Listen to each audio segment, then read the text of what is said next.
president of a great democracy, such as ours, and the editors of great newspapers, such as yours, owe a common obligation to the people, an obligation to present the facts, to present them with candor. It is with that obligation in mind that I have decided in the last 24 hours to discuss briefly at this time the recent events in Cuba. Any unilateral American intervention in the absence of an external attack upon ourselves or an ally would have been contrary to our traditions and to our international obligations. We intend to profit from this lesson. We intend to re-examine and reorient our forces of all kinds. We intend to intensify our efforts for a struggle in many ways more difficult than war. I know that many of you have further questions about Cuba. I made a statement on that subject yesterday afternoon. I do not think that any useful national purpose would be served by my going further into the Cuban question this morning. I prefer to let my statement of yesterday suffice for the present. Reporters in Washington have noticed that there's been a clamming up of information from formerly useful sources, and this morning we are not permitted to ask any further questions about this foreign policy situation. Why is it not useful, sir, for us to explore with you the real facts behind this or our motivations?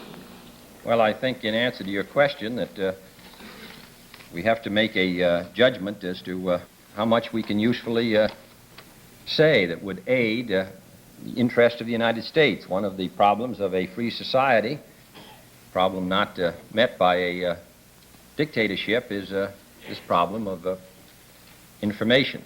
A good deal has been printed in the paper.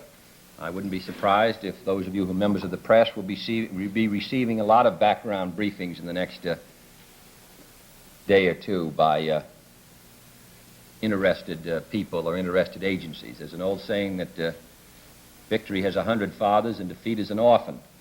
And I wouldn't be surprised if information is poured into you in regard to all the recent activities.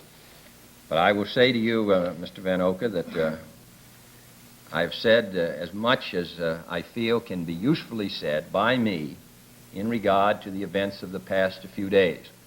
Further statements, detailed discussions are not to conceal responsibility, because I'm the responsible officer of the government. Quite respecting your feeling of not going beyond your statement of yesterday on Cuba, there still is in print this morning that you took the decision to continue training Cuban refugees with arms provided by this government for launching the current operations in Cuba. Now, is this true? I think that the facts of the matter involving the Cuban will come out in due time. I'm sure that an effort will be made to determine the facts accurately. As for me, I'm confining myself to my statement for good reason.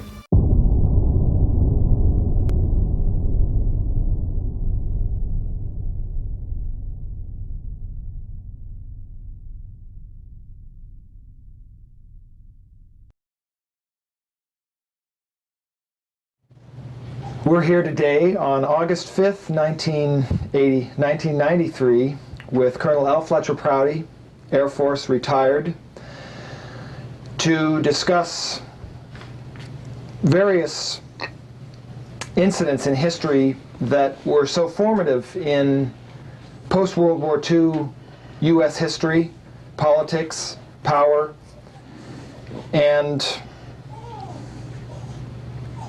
to look at things in more detail than is commonly done throughout the media in this day and age.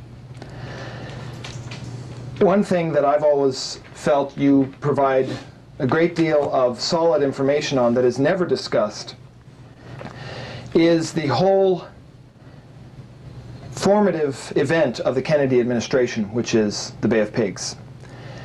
And citing the letter to the president that was written by the 4 people that he convened to study what went wrong with the Bay of Pigs. There's a great deal in that committee the testimony that they heard from people, the way they operated, that is never talked about, that is crucial, it seems, to understanding how Kennedy got his sea legs, so to speak, when he became president, in seeing how things weren't working right with the failure of this operation. I'd like to have you tell us some about, perhaps start with this final report that was never found for years because people were asking the wrong questions, that indicates the perceptiveness of the president in trying to understand what had really happened so that it wouldn't happen again. You know, it's an awfully good approach to the problem, because very few people have studied the Kennedy period before his death, or even have known much about Kennedy before he was elected president. You know, he came right out of World War II with a busy career during the war as a naval officer. He was elected congressman from Massachusetts, served as a congressman. He stayed here in Washington, served as a senator from Massachusetts, and then was elected president. There are very few men arriving at the office of president who have more background in Washington than Kennedy had.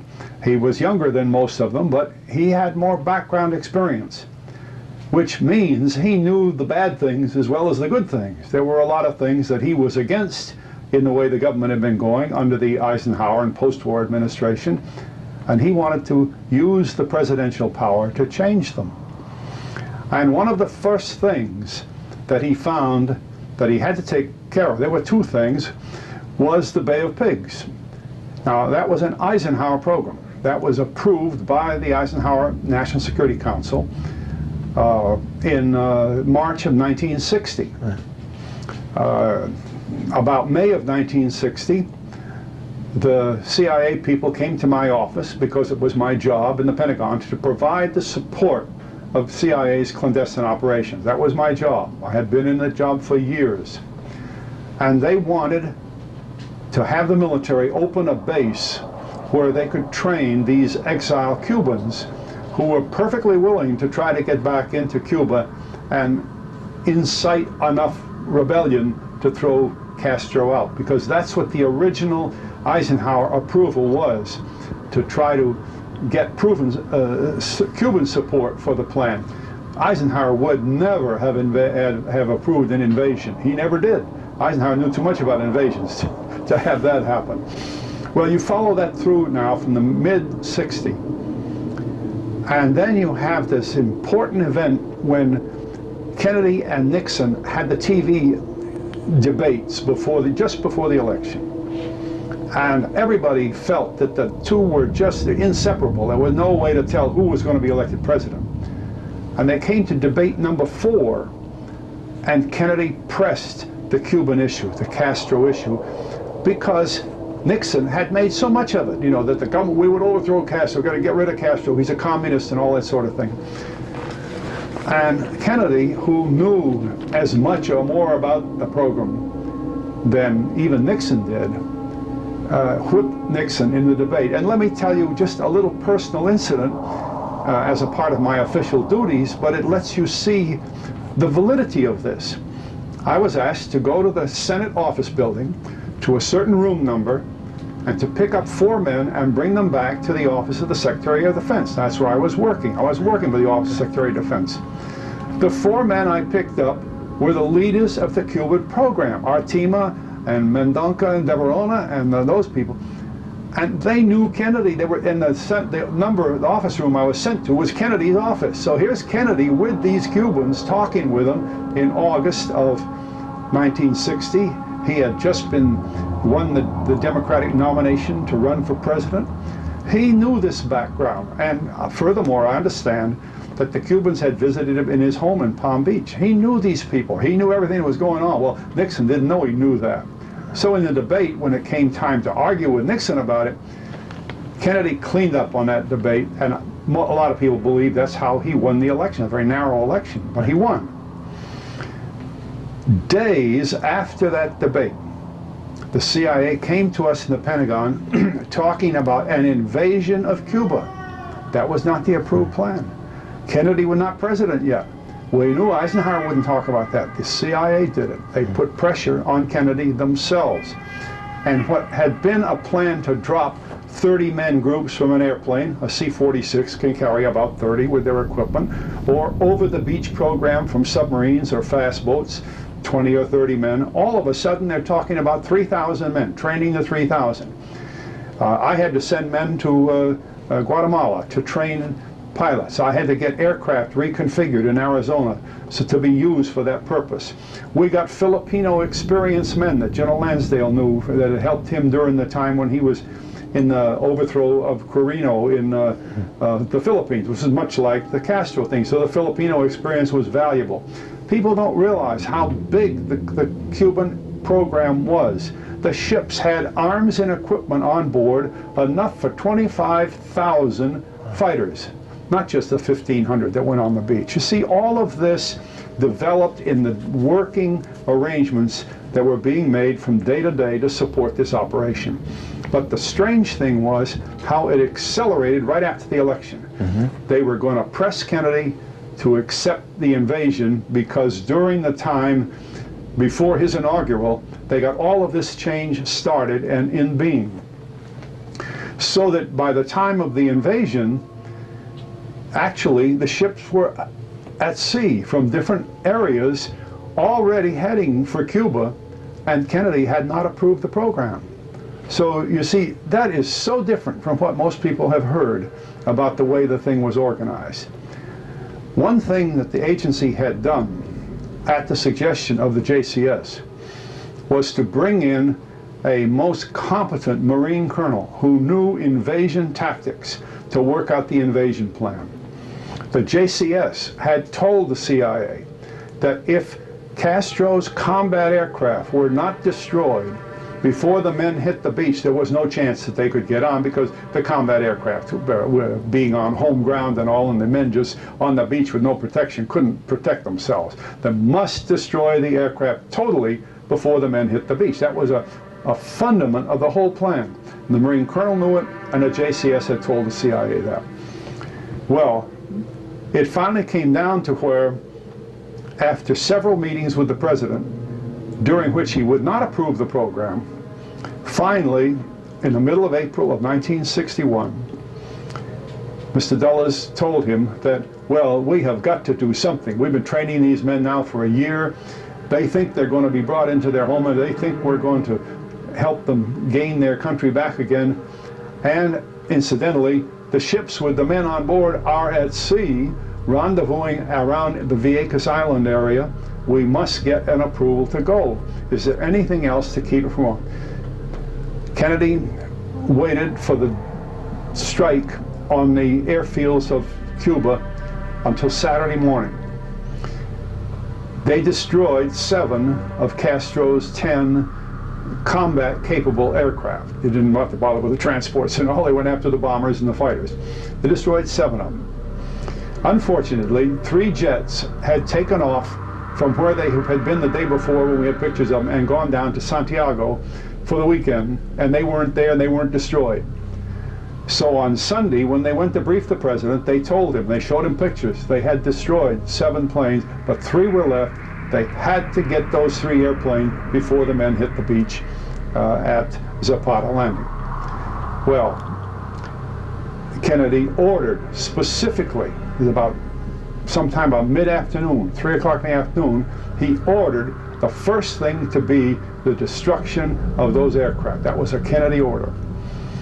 A very close friend of mine was in command of the bomber base in Puerto Cabezas, Nicaragua, that was to do the job. 4 B-26s were to be dispatched about 1 o'clock, and it's very important because they had to hit the planes before the dawn landing of the men on the beach, or the landing would then they'd be in the air supporting the beach, and they were so superior to the bomber that they shoot the bombers down one after the other. Everybody understood that, we thought. So Kennedy ordered that, and as a prerequisite to the landing, he agreed to the landing on Monday morning, April 18th, 1961. Now, when there was a study of what happened, Kennedy put together the Cuban study group to find out what went wrong.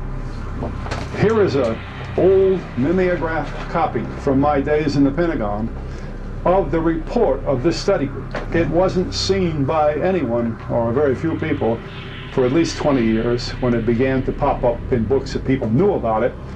And then finally, in 1981, this book was published for academic purposes, for university use, a book called Zapata, which is every word that's in here, just an absolute copy of this. But this is the old original. I want you to see what it looked like in the beginning.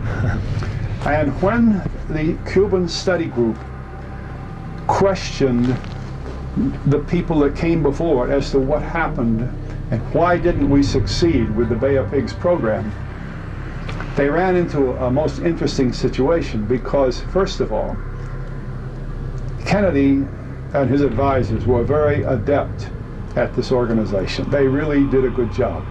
Can you imagine a committee better than this one to study the Bay of Pigs? Allen Dulles was on that study group.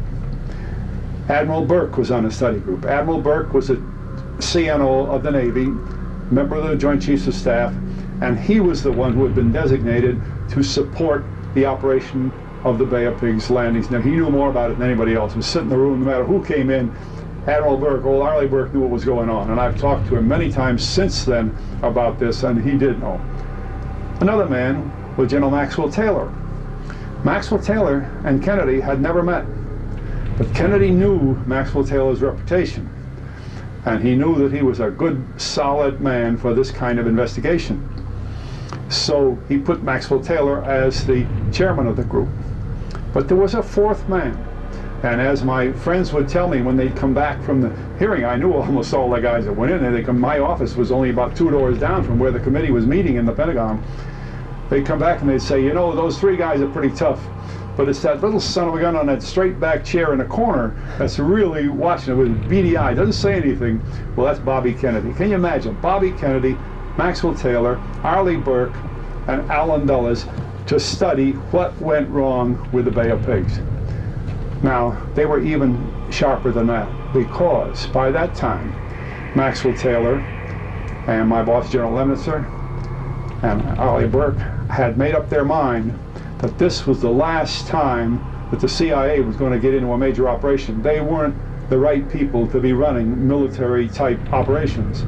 So they brought in other competent people to provide them with information that they would provide to Kennedy in this report. And one of the best things they did, one of the people they brought in that was really important, was General Walter Beadle Smith.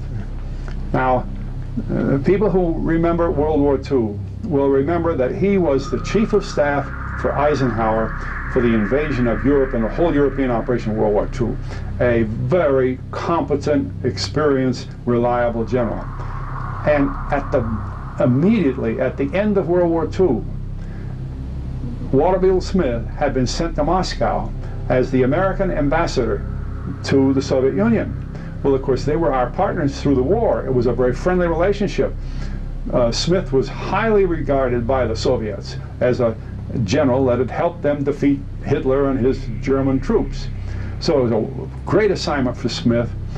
He learned a hell of a lot from that. And so what did he do? From Moscow, he was assigned to the new Central Intelligence Agency. And he became the director of Central Intelligence. A lot of people don't remember that. Under Truman. Under Truman, yes.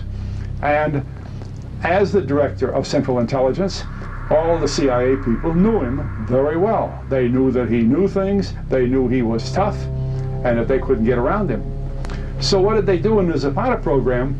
They bring General Smith in. He didn't have anything to do with the Cuban program, but he was pretty useful because, among other things, and this probably tips Kennedy's hand as close as anything I can think of in trying to study what happened. Why was Kennedy killed? What brought up the pressures and the power and the intense feelings against Kennedy that would cause people in power to make the decision to get rid of him? But it begins with this sort of a thing. In response to questions about running something like the Bay of Pigs, Smith said clearly, a democracy cannot wage war. When you go to war, you pass a law giving extraordinary powers to the president. The people of our country assume, when the emergency is over, that the rights and the powers that were temporarily delegated to the chief executive will be returned to the states, to the counties, to the people. Pretty fundamental statement from a major, not I mean a full general, but from a major general, an important man. Right. He went on to say now about Bay of Pigs, I only know what the papers say, but covert operations, and he knew a lot about them, he'd been to DCI, can be done up to a certain size. Right. And we've handled some pretty large operations.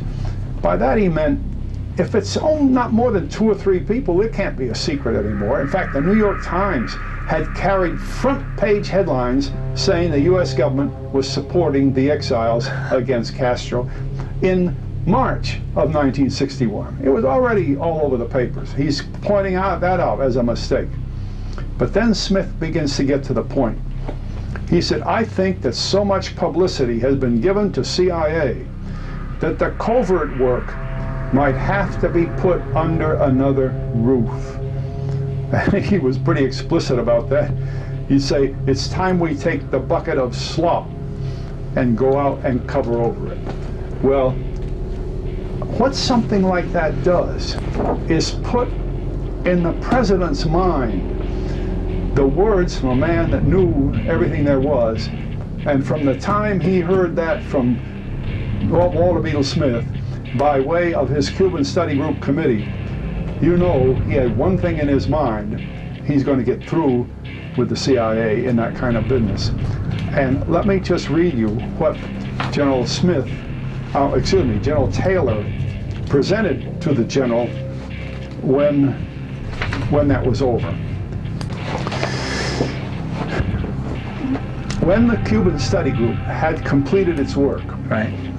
they had agreed unanimously with their own report. Even though Dulles was on there, it was a unanimous vote. Even though Bobby Kennedy was on it, it was a unanimous vote. It ended up as a letter to the president on the 13th of June, 1961. Their work was done very quickly. And one of the dominant things to come out of it was a paper that President Kennedy signed personally and sent directly to General Lemnitzer, the chairman of the Joint Chiefs of Staff. He didn't send it to the State Department, to Dean Rusk. He didn't even send it to McNamara, which all correspondents ordinarily would go through, and he didn't send a copy to CIA. So you can see that Kennedy was saying to General Lemnitzer, chairman of the Joint Chiefs of Staff, this is what I want done. Now, in the procedures of how you do these things in the Joint Staff, where everything is very formal, it just happened that I was the officer that the director of the Joint Staff gave this paper to from the White House and said, prepare a briefing for the chiefs. And I did, so I'm very familiar with it. And I'll only read a paragraph, but you don't have to read more. The President informed the Joint Chiefs of Staff that the President regards the Joint Chiefs of Staff as his principal military advisor, responsible both for initiating advice to him and responding to requests for advice. He expects their advice to come to him direct and unfiltered, and that the Joint Chiefs of Staff have a similar responsibility for the defense of the nation in a Cold War as they have in conventional hostilities. Now, in the terminology of the government, to say that the Joint Chiefs of Staff have that responsibility in the Cold War, he's saying the CIA will no longer have that responsibility. You see? That was a stroke of the pen that was as powerful as a thunderclap. And when I read that to the Joint Chiefs of Staff, you could have heard a pin drop.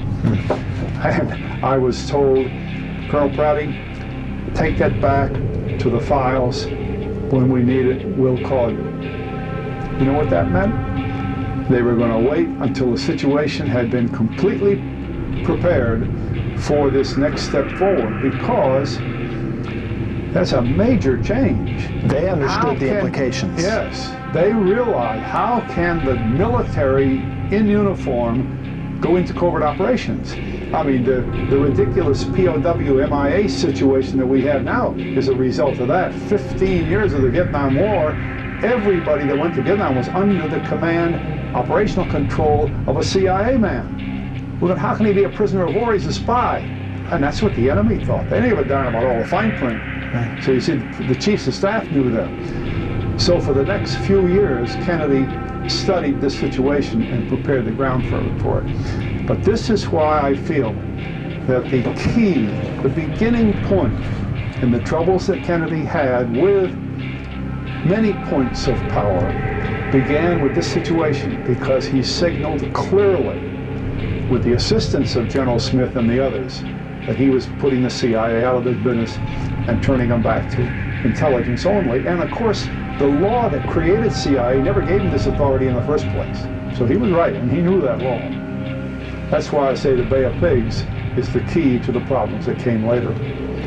One other thing in that is the question of the miscommunications, apparently, that occurred come Sunday afternoon, Sunday evening, that seems to have centered around McGeorge Bundy, his special assistant. There is a common misunderstanding about that business. Among the people called before this Cuban study group, the 4 men that I mentioned to you, was the advisor to the president, Mr. McGeorge Bundy. And he, I believe, visited them 3 times, and they also accepted written material from him. It was a pretty thorough contact between the committee and Mr. Bundy. And then in their conclusions, which anybody can read, they pointed out that it was their opinion that the most significant reason for the failure of the Bay of Pigs was the fact that this airstrike that Kennedy had ordered on that Sunday afternoon, the day before the landing, was canceled. And in pursuing how that happened, they found out that at 9:30 on Sunday night, McGeorge Bundy had called General Cabell, who was responsible for the CIA at that time, because of all weekends, Allen Dulles was out of the country. Here he's in charge of the whole thing, and Allen Dulles was out of the country. But anyway, General Cabell, perfectly competent person, was called by McGeorge Bundy and told not to fly the airplanes that night until they could operate them the next day off the beach at the Zapata landing site, which destroyed the whole operation. If McGeorge Bundy had had a little more military experience, perhaps, or if General Cabell had had just a little more,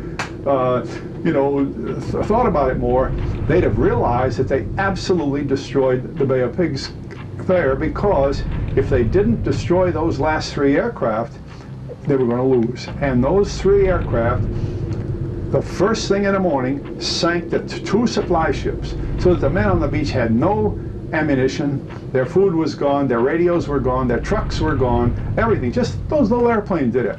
And during the period that the men were on the beach, they destroyed 16 B-26s. In other words, just raised havoc with the whole operation. So it's obvious the study group, when Maxwell Taylor wrote his letter to the president, he said, our conclusion is that the principal reason for the failure was the failure to carry out the mission that the president had ordered to destroy those last 3 planes.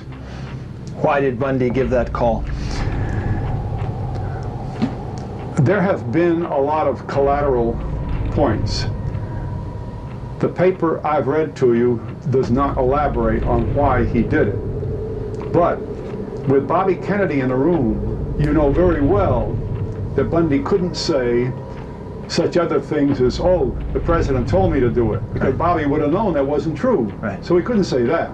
And perhaps Bundy's inexperience in military matters, I don't know, I couldn't make an excuse. All I know is he called Cabell and said, don't fly it. And that's on the record. I don't say that, I read it from the record. Because there's that other place that we put the yellow post-it in there that was the actual base conclusion of their sense of why it had failed, which is never talked about. This is never articulated anywhere in newspapers or anything if the Bay of Pigs is ever discussed. Yeah. You know, that's a problem too, because there are many books written about the Bay of Pigs. And some of them were written after 1981 when Zapata had been released. Up to that time, this kind of thing was not available. I had it, but I don't know anybody else that had it. But so that they have never quoted the exact words. And to be sure that we understand exactly what the study group found, I will read you the words that they sent to the president. It's item 43 in their report, and it simply says, at about 9:30 p.m. on 16 April, that was that Sunday when Kennedy directed the attack, Mr. McGeorge Bundy, Special Assistant to the President, telephoned General C.P. Cabell, who was the Deputy Director of CIA and had a long time experience with CIA, to inform him that the dawn airstrikes the following morning should not be launched until they could be conducted from a strip within the beachhead. Now, you see, there was a strip within the beachhead, but you can't destroy the airplanes after they've already destroyed your landing. I mean, it's backwards. Right. And this hit the committee. I mean, this is the thing they said, this is our finding as the basic reason for the failure of the Bay of Pigs. And when they interviewed Cubans down through here in the back, when they talked to these poor Cubans that were involved, each of the Cubans, one after the other, says, the problem was we didn't have the aircraft to destroy those last three. Right. And of course, certain propagandists or whatever you want, revisionists, want to say that the problem was that Kennedy denied the air cover. Right. There was no air cover in the plan because the plan was written and approved by the JCS to destroy all of Castro's aircraft first. Right. You don't need air cover if they have no planes. See, the plan was built on that idea. And people say that he should have provided the air cover. There is a National Security Council directive, which is a superior document to everything we have in the executive department, that was produced and signed in Eisenhower's time in March of 1954. Been in effect for a long time, called NSC Directive number 5412. And that directive prohibits the use of uniformed services in covert operations. Prohibits it. Our government knew that during Eisenhower's time, and of course Kennedy knew that during his time. That precluded the use of military in a clandestine operation. And that's the kind of thing that General Smith was referring to. You can't mix the two. You can't put the military in covert operations. And we're having trouble with that today. Is our operation in Somalia, is that considered maybe a covert operation, or is it a military operation? How are we running? Are the people that are flying the airplanes considered military, or are they considered some kind? We don't have a place in the middle of those. This is what the government's trying to work out at the present time. What is the role of the military? Even in the Vietnam War for 15 years, the military that were used before 1965, and you know it started in 1945, the first American was killed in Vietnam in September 45. For those 20 years, all activity was covert. It was under the CIA. So that's what we're going back to the program here. And Kennedy knew that it was against the government policy to use military active duty air crews in such a landing as a covert operation, because it immediately would reveal the hand of the U.S. government in an operation against a sovereign country, and that's not permitted. So the people that throw the idea of Kennedy's failure to provide air cover are just unaware of the situation that existed legally, in practice, and in the way you use military in this country. We agree with those laws and international agreements, and we don't do it the other way.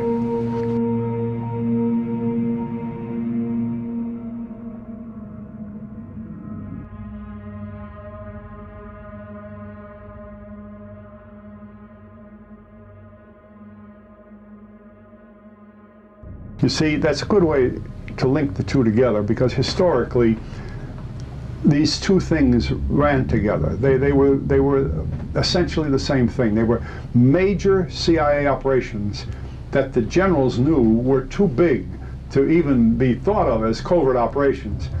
You know, the CIA assisted a rebellion in Indonesia in 1958, in which at one time I myself ordered the delivery of 42,000 rifles.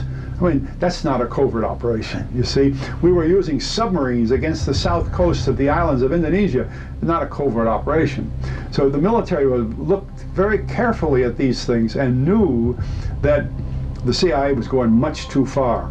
We supported the Khamba people in Tibet, something like 60 or 70,000 of them, by dropping arms to them, medicine, weapons, everything. To those people. That's not covert, but we thought it was. You know, we put it under the rules of CIA's operation. And this is what Kennedy was facing during that transition from the Eisenhower time, when the CIA had begun to get into all these things. The Indonesian rebellion, the Tibetan program, the Cuban program, all were in that period of time, and Kennedy inherited that. And at the same time, the General Ridgway, who died just a week or two ago, told Kennedy clearly, don't ever let Americans come into Asia. Don't ever bring American soldiers into Asia. And General Bradley, I used to be General Bradley's personal pilot, and I know the gentleman, one of the finest men ever put a uniform on. He gave Kennedy the same answers. Eisenhower, in this book here on the foreign relations of the United States, says how bitterly he opposes the entry of American divisions into Vietnam. If I've tabbed that page, it's very interesting. This, by the way, is the foreign relations of the United States, Vietnam, August to December 1963, zeroing right in on the peak of the time of Kennedy's involvement in the planning for the future in Vietnam. And anybody that wants to think that Kennedy was not deep into the activities in Vietnam doesn't realize that during this period of that time, there were meetings going on day after day after day in the White House, in which my own boss, General Victor Krulak, was involved, Maxwell Taylor was involved, McNamara was involved, and what that would mean is when they'd come back to the office, the rest of us in the Joint Staff were involved, supporting the President in the development of these plans, because he knew that he was either going to have to make the decision, as he did in NSAM 55, right, to get the CIA out of this covert work, and with the CIA out of, say, the operation in Vietnam, he saw no role for the military. And it was perfectly logical from the Kennedy point of view and from what the Joint Chiefs of Staff had told him, that we should not be in Vietnam. And when he wrote this document, which, because of our movie JFK, Oliver Stone's work, where we introduced the subject of the National Security Action Memorandum number 263, right, which was written and signed on October 11th, 1963, saying that all American personnel would be out of Vietnam by the end of '65. That was Kennedy's decision after all of this work spanning this period of 6 months. And here you can read day by day by day the meetings were, well, I counted over 50 meetings that are listed in this book, in which my own boss, General Krulak, attending meetings with President Kennedy on Vietnam. And as Kennedy worked his Vietnam policy out during that period, he arrived at what you might call a scenario. He wanted to be sure everybody understood what he was doing. So he sent General Krulak quickly to Vietnam. The idea being, published in the papers, that he was going to get the last-minute word in Vietnam to see how things stood. That was in late August, or? Late August. I think he actually traveled in September, okay, because I myself was sent to the SINCPAC headquarters in Hawaii to meet with Admiral Felt, and I have yet never revealed the reasons for that meeting, but the two had a very strong, I was doing a lot of writing for General Krulak, and they were very much related. And when General Krulak came back, he met with Kennedy and discussed up to date the things he heard from the people out there, which of course we knew by telephone anyway, but it made the scenario more reasonable. And so immediately Kennedy ordered Maxwell Taylor, and McNamara to go to Vietnam. And so they went late in September, I believe it is. After a very busy flying trip, going all over the country, talking not only to President Diem, but to his opposition, because by that time Diem had some serious opposition in his country, they came back. Well, they had brought a big trip report for the president. Now, it's absolute fantasy to think that two busy men like General Taylor and Mr. McNamara are going to make a quick flying trip all through Vietnam, traversing the Pacific Ocean and everything, and write a great trip report while they go. It would be written right in the Pentagon. But more importantly, it was being written as a result of these meetings, and Kennedy was dictating the policy daily to these people that he met with. His staff in the White House, people from State Department, people from CIA, and the military. And when McNamara and Taylor got back to Hawaii, a jet carrying the report landed in Hawaii and gave it to him. A big document, big, with leather covered, with President John F. Kennedy on the cover and all that sort of thing. They couldn't possibly have done that while they were traveling. And then they had the time to review the report as they flew back to Washington, usually a 8-hour, 45-minute trip in those days in one of the Air Force One aircraft. And they left Andrews Field in a helicopter. They arrived on the White House lawn and presented it to the president. It had just left him about 2 days earlier. And here was the trip report. That's October 2nd of 1963. And that trip report contains the information that Kennedy had approved, that he was going to bring 1,000 men home by Christmas time. That's 1,000 military men. And by the end of 65, the bulk of U.S. personnel. Now, bureaucracy is an interesting thing. We learn what certain words mean. If he had said he would bring home the bulk of American military personnel, you would assume that the military personnel were there. So he'd bring them in. And most people who write about that period say Kennedy was going to bring home or not bring home. He was going to, they used the word they were going to withdraw the soldiers. Well, they weren't going to withdraw them. They weren't there. Withdraw is not the word. That's wrong. And many people have been writing for The Nation magazine and other magazines like that, trying to explain Kennedy's mind, overlooked the fact that we very carefully inserted into that document, bring home the U.S. personnel. And what did that mean? The CIA people were coming out. So again, that lowered the boom on the CIA, and this time it was the last time. They were going to be out of covert operation completely.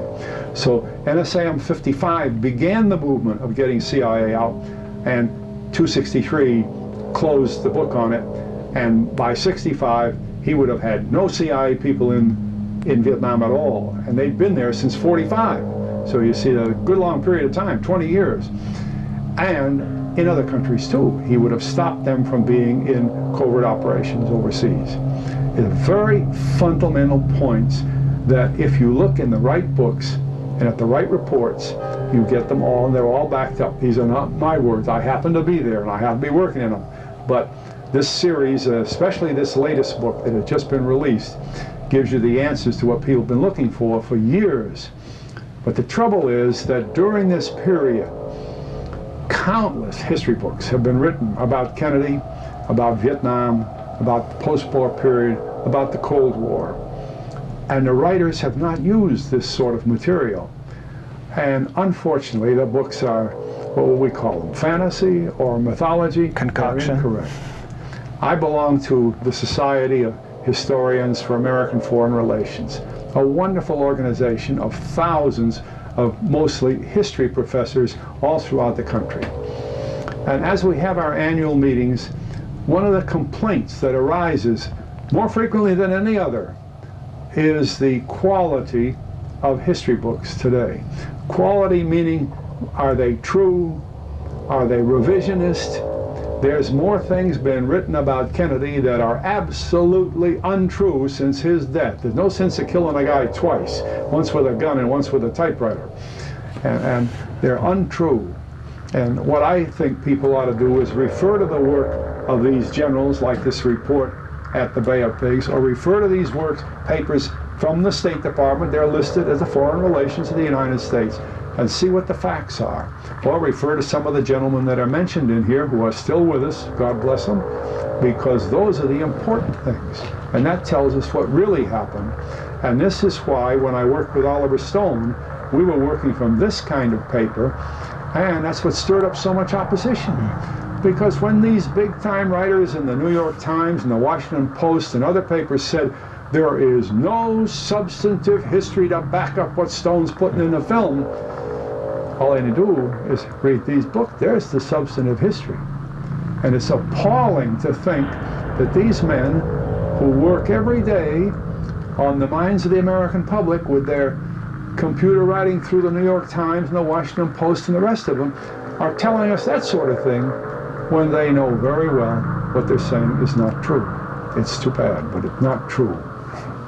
And as you were saying before, the Taylor-McNamara report, which became, in essence, the formalized text for 263, you were involved working under Krulak in writing a lot of what became their report that they gave back to Kennedy when they arrived on the White House lawn, that was derived from all these meetings. Yes, and you know, people have to understand, when you talk about the Joint Chiefs of Staff, there's an organization called the Joint Staff. Now in my day, by law, it could not exceed 400 people. And so I was one of 400. And people say, well, what's your job? Our job is to do this kind of thing. When General Krulak would come back, he'd throw notes on the table before 5 or 6 of us, or even tape record, cassette recording.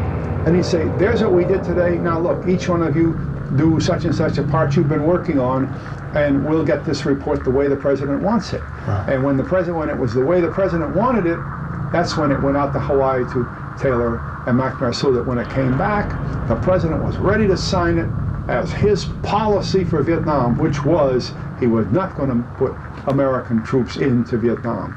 Where we put, do you know how many troops were really in Vietnam? 2,600,000. And 58,000 were killed, let alone all the other people that were killed. By the time it was all done? By the time the Vietnam War was over, 2,600,000 men had been rotated through Vietnam. We don't very often think about that. We dropped more bombs from aircraft in Vietnam, in Indochina, than all of World War II. People don't have any idea what Vietnam really got to be after the death of Kennedy. Well, in all of those big numbers that I'm talking about, the money that rolled out went at least to $570 billion. Now, if Kennedy had not died, he would not have put those people there. Not just the 500,000 that were there at any one given day, but the 2,600,000. And if the people didn't go, they would not have had to spend the $570 billion. Well, there were, as General Eisenhower said in his great speech, which was the opening of the Stone film, that's great, that beware of the military-industrial complex. And when you threaten such a complex with the potential of 570 billion, and then you're going to bring it down to nothing, you are bound to get some hot-headed decisions. And the removal of the president is not a very difficult thing to do. Just think of the list of presidents who've been wounded, shot at, killed since World War II. A lot of people don't know that even President Carter was threatened with assassination. And President Reagan had a bullet in him. It's a very, very different world when we don't use things in a factual basis and really know what's going on, because then the public is so badly confused. Plus in debt. Confused and deeply in debt. You know, I don't have, my book is here. I don't know whether I can, but in the book, I could show you, just to make a point, because I knew the document, I inserted in this book of mine the picture of these men coming back to Washington with this report. It's on the coffee table in the president's office. And if anybody thinks that that huge report could have been written while they were running from one place to another in Vietnam, you see that big report on the coffee table in front of the president and Maxwell Taylor and McNamara there? That is the report of the trip. They couldn't have done that on the back of envelopes while they were running. Right. And it was very carefully designed by Kennedy to support his Vietnam policy, you see. He had no, it's like saying he was to blame for not providing air cover for the Cubans. Here's something people are saying he had no polish for Vietnam. He was going to do. The thing that's very interesting about Kennedy's death and this work, there was a meeting convened in Honolulu on the 20th of November, 1963. Very strange meeting because 60 leaders of our government, including the ambassador from Saigon, among others, and all of Kennedy's cabinet had gone to Honolulu. And they had this meeting about what to do in the future with the Vietnam War. Despite the fact that this existed, there was this meeting about the Vietnam War. The interesting thing is that the report that they released that day, November 20th, and published in the New York Times, among other papers, on the 21st, is a glowing report of how things were becoming better in Vietnam.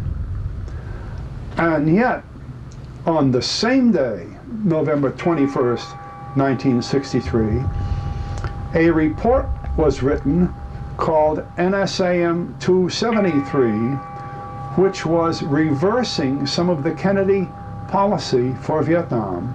And yet, hypothetically, this NSAM, new NSAM, would have to be signed by Kennedy. And yet the Honolulu meeting was providing Kennedy with assurances that everything was going well. So could it be that this NSAM 273 was somehow signaling a change, which of course by March of 1973, when NSAM 288 came out under Lyndon Johnson, escalated the war to what we saw later. Now you said March of 83, you mean March of 64? No, March of 64. March yes, of 64. Thank you very much. Okay. March of 64. But you can see the changes in it. And some of these people have said, again referring to the Kennedy policy of not putting America, not withdrawing America, but not putting Americans in. Withdrawal was bringing the boys home for Christmas, but not putting them in. They completely overlook this rapid change that came right about the time the president was killed.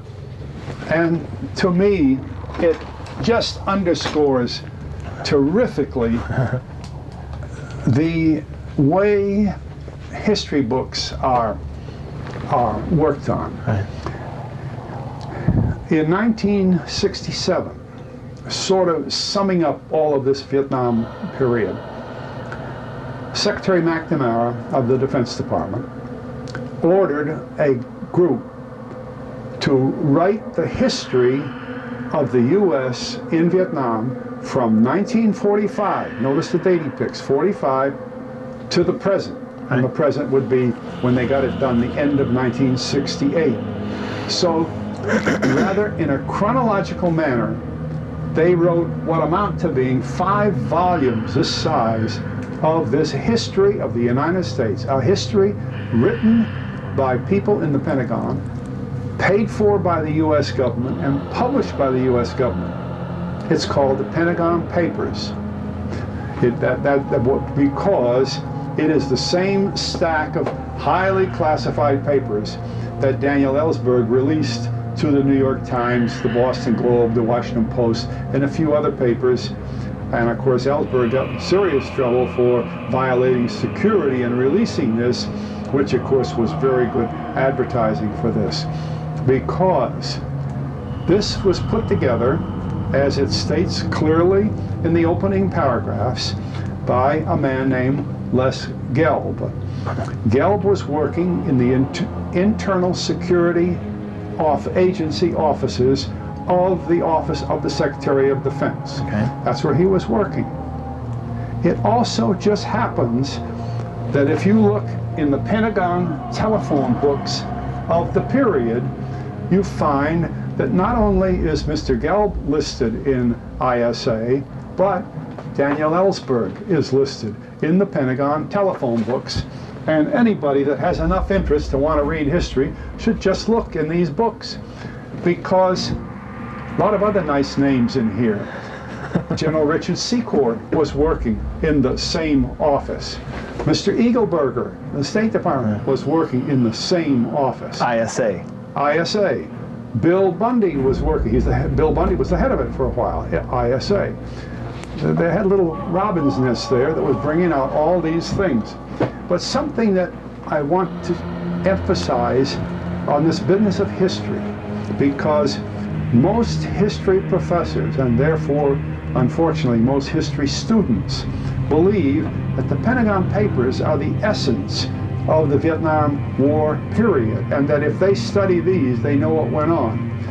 And the book is written in chronology. Like the page I'm open to here has the 3rd of November, the 4th of November, and over here on this page, 9th of November, the 20th of November, the Honolulu Conference, the conference I was talking to you about, with all the people out there. The entire country team met with Rusk, McNamara, Taylor, Bundy, Bell. So I have a copy of a letter Bundy wrote in 1991. This is McGeorge Bundy, saying he wasn't there. Here he's listed. Maybe the history book's wrong. But it's real interesting. They right up to the 20th. Then on the 22nd of November, 1963, on a blank slate in the Pentagon, they wrote this: Lodge confers with the President. 22nd of November.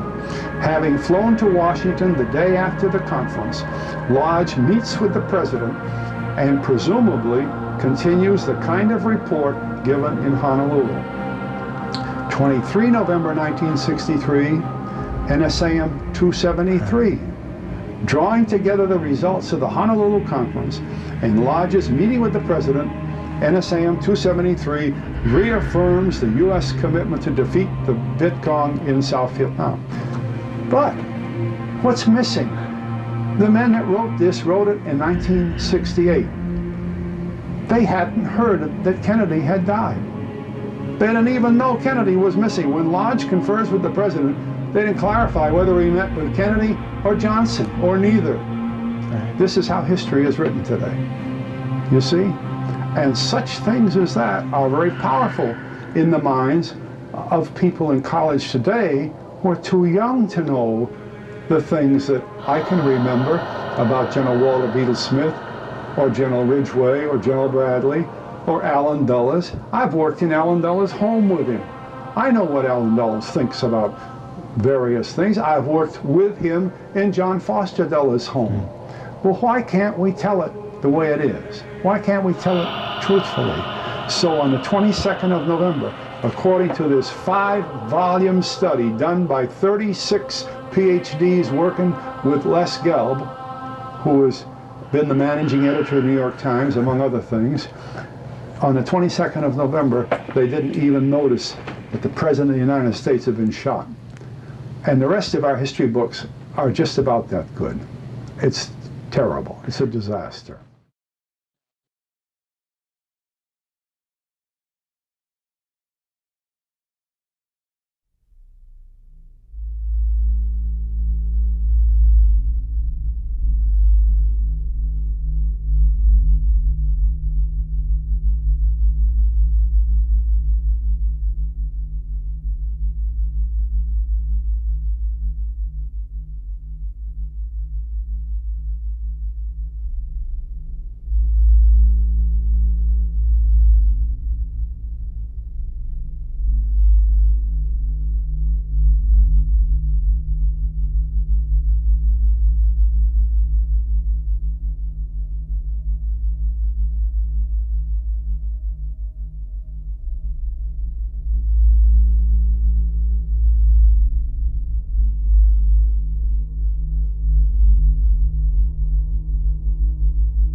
something has happened in the motorcade route. Something, I repeat, has happened in the motorcade route.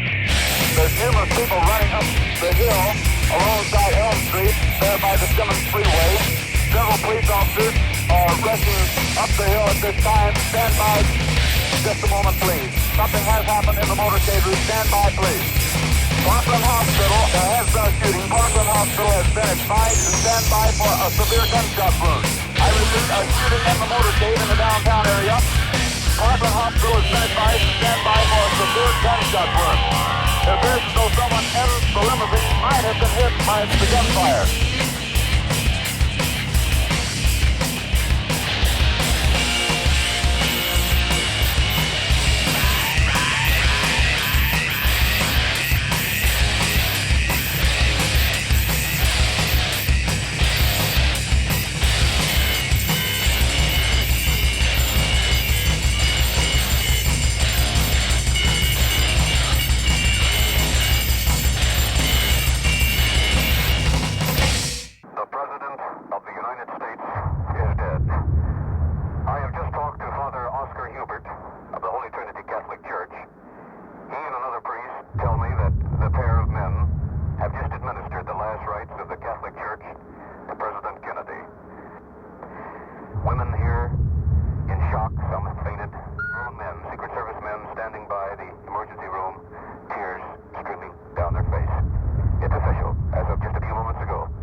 The final shot had to come from the grassy knoll somewhere in that area to hit him in the side of over his ear.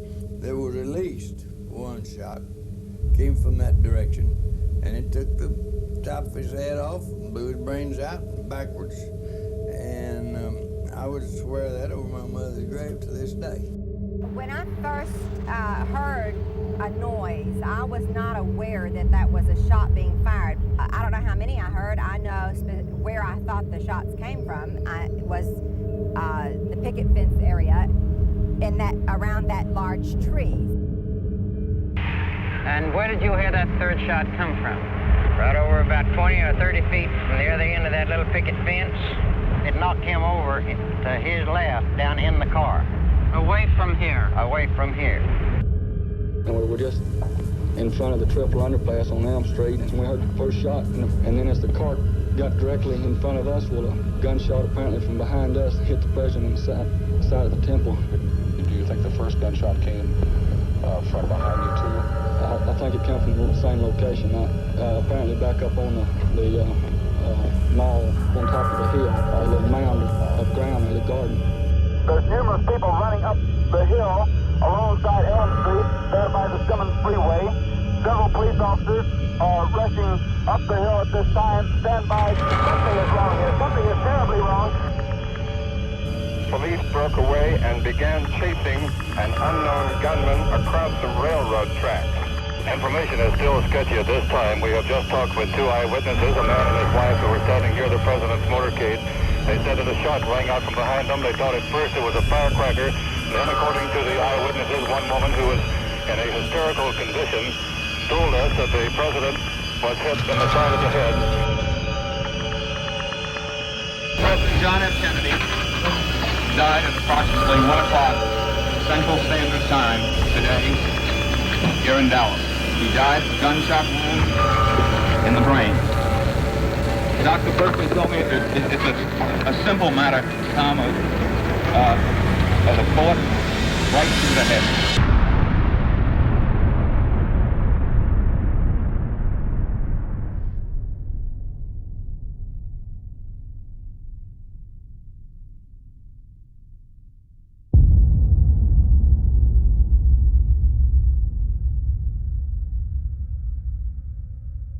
It's now Monday, May 8th, and we're here again with Fletcher Prouty today to discuss aspects of the Kennedy assassination on November 22nd, 1963, and some of the ramifications of the types of power groups or power group base that seemed to somehow have its hand in all this, from trying to examine The details of this massive area of information about a very seminal event for post-World War II directions in United States policies and agendas, at least in the political realm. I'd like to start with a pretty open-ended question, positing, knowing what you know now, if you were put in the position of being in charge of investigating Kennedy's assassination the day after he was murdered, when almost everyone was still alive, and you had subpoena power, etc., what witnesses would you call and what leads would you pursue?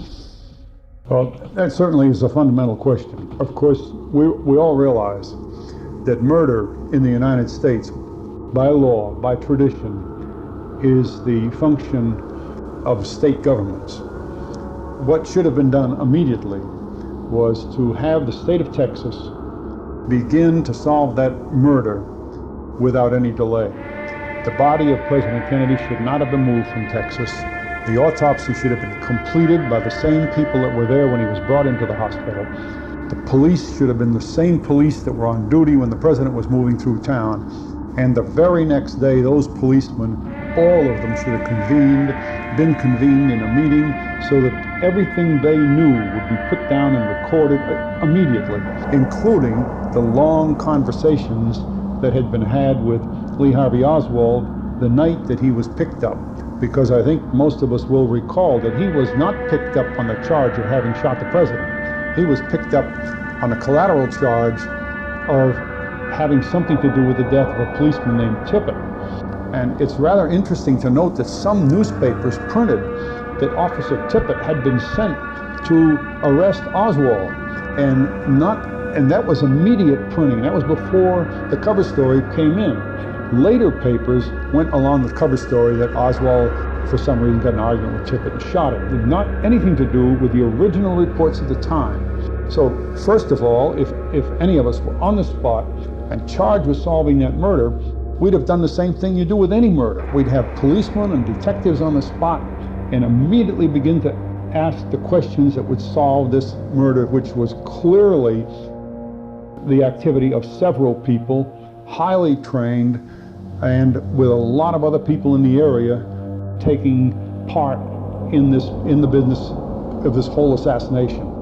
Well, if the work had been done that way, the possibility is that there would have been no mystery from the time of the autopsy right in the Parkland Hospital, because it was clear that the president had been hit in the back, that's a wound from the back, that he had been hit in the throat, a wound from the front, that he had been hit in the forehead, that's a wound from the side front, that the back of his head had been completely blown off, that's from a bullet going through his head and blowing off the back of his head, that there was a bullet that hit a man named Tague, who was a block and a half down the street. In other words, a low trajectory bullet, not one from the 6th floor going down to hit the pavement. This one went a block and a half and hit the curb through a fragment of the bullet or curb up, and that hit Mr. Tague in the face, and photographers took pictures of him with blood running down his face. That's another bullet. So there's 4 bullets right there. That disproves the entire Warren Commission report. But police would have handled that immediately. They would have gone to the places where those bullets originated from and begin to solve the crime the same as any other crime. There are reports of them locating a British .303 rifle, of a German Mauser rifle, and of this Italian Carcano rifle from the same period of time within hours. Any police department would have resolved that immediately by finding the rifle that had been fired, by matching it to the bullets, and discarding the other bullet. If the normal police activity that takes place in any small town in the country had been put into motion within moments of that crime, it would have been solved before midnight. And if we remember, Oswald was not even charged with the death of Kennedy until after midnight. So even that aspect of it is illusory. And then they interviewed Oswald all during that night and claimed that they never took any notes at all. That's fabulous. They couldn't have done that in a police service unless the policemen were part of the, and you'd find that. Then you say to the police, you're part of the conspiracy, because why didn't you take notes? You see, could have stopped that thing immediately. And with the body there to match it to all this evidence, there would have been none of these things about all the bullets from a single man up until now. As soon as you throw out, and it has taken the press in this world 25 years to throw out the idea that Oswald was the lone assassin.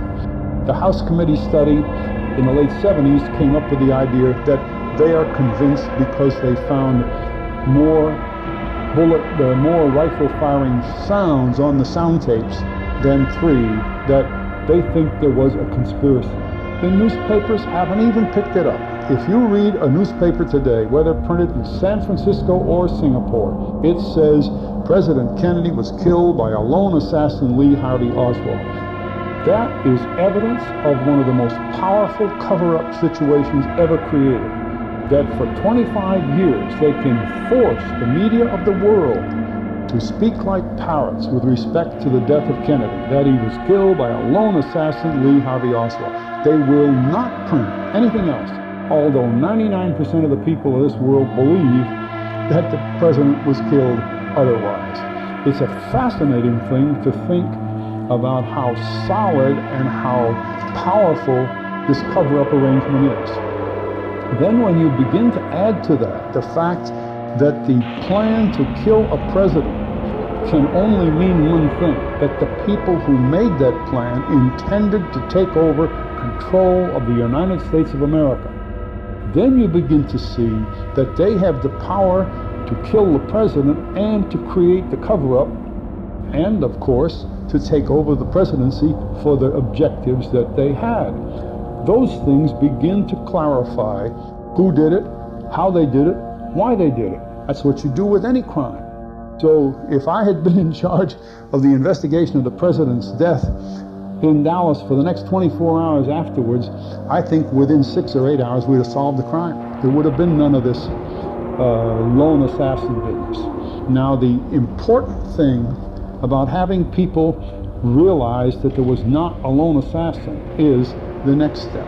That if there was a group and if they conspired to kill the president, then they had an objective. A lone assassin doesn't have to have an objective. He can be a nut. Somebody just fired the gun and he's a nut. And that's what they try to make us believe. But the minute you say there were people who planned to kill the president, whether it was Castro and his people, whether it was Khrushchev and his people, whether it was the mafia and their people, or some other hate group, they had an objective. And at least we are maturing in our thinking about Kennedy's death. By now we can say the mafia did it, or Castro did it. At least we are pointing the finger to groups that have an objective. And I think within the next 3 or 4 years, they will finally begin to come around to what this objective was. And we may become mature enough in this country by 30 years after Kennedy's death to begin to lay down exactly what happened at the time he was killed, that an extremely powerful group within the United States government set up the objective of killing Kennedy in order to control the progress of the government in the direction they wanted for the next 8, 10, 12 years. There's no question about it looking back. And in that current scenario, there's various groups that have at times there's been some stories put out positing Castro wanted to kill him or the mob, which all to me seem derelict in the ability, which was not Castro or Khrushchev or the mob's capabilities, of engineering things like getting the Chief Justice of the Supreme Court to head up a commission to cover it up, or the Dallas Police Department or whoever else, the authorities either locally or federally, who had some key roles here or there in at least the post-assassination alteration of stories to conform to a lone nut. But you see, that's what I'm saying, that when we finally mature ourselves enough to realize that the president was not killed by a lone assassin who had no real motive, he just did it. The minute we move ourselves into saying that some organization did it, whether it's Castro, Khrushchev, Mafia, whatever, immediately we are saying there was a motive for doing this. Now the motive then is one of a group that, and their objective, of course, was the control of the government of the United States.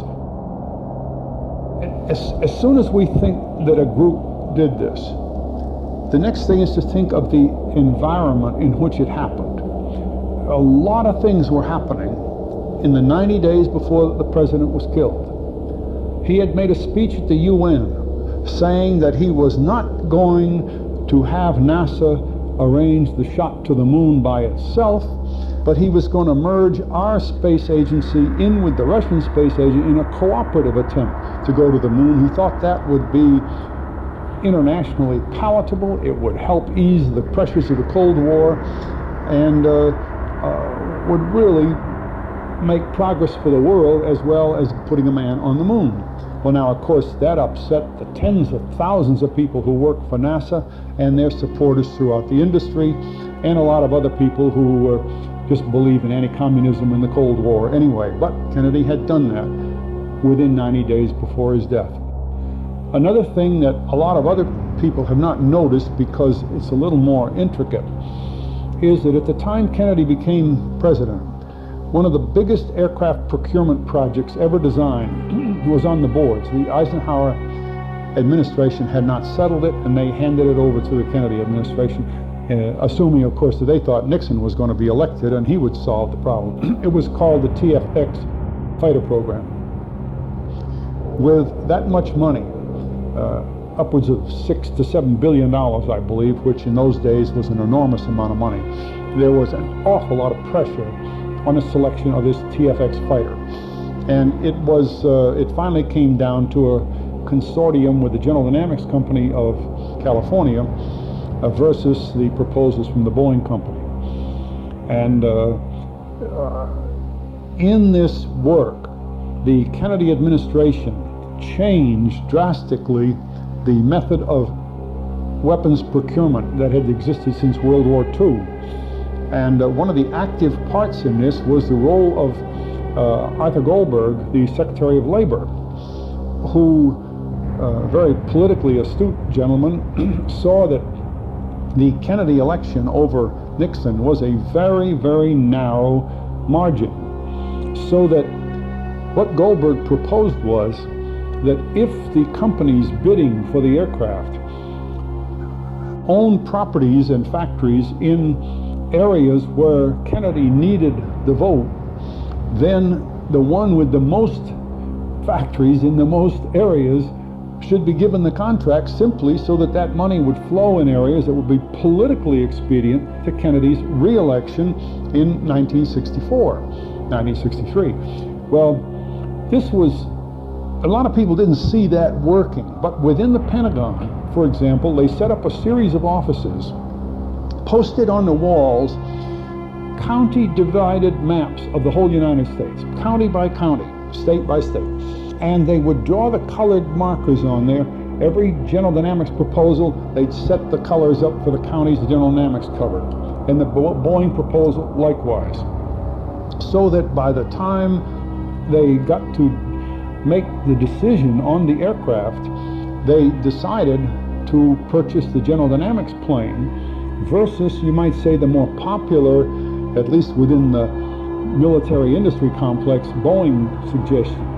And the final McNamara decision to give that contract to General Dynamics staggered the industry, and it's a very powerful industry to have opposition. In addition to that, Mr. McNamara's Deputy Secretary of Defense, Roswell Gilpatrick, was traveling around the country speaking at bankers' conventions and other important meetings, saying that from now on the Kennedy administration was going to see that procurement money was more wisely used and that the old power groups of the Eisenhower days were ended. And although that was a rather quiet thing with respect to news, it was a most important area of opposition to the Kennedy administration. It was a very important area. So there's a second one added up. In the Vietnam War, which was growing, and you know, in 1962, 1963, the Vietnam War was not a big issue. It was a small thing. The trouble in Laos was more important. The trouble in the Congo was more important. It wasn't the whole thing. We did more in anti-Castro work, you might say, than we did in Vietnam. So that it's by looking back at it that we think the Vietnam War in '63 was a major issue. So by the summer of '63, Kennedy had properly analyzed that if the people of South Vietnam wanted to set up their own country and run their own country, they were going to have to fight for their own country, the same as our people did in the Revolutionary War against the British. It was the Americans that fought the British and did it themselves. And he thought that Vietnamization was the way to do it. We would provide the support and we would help them.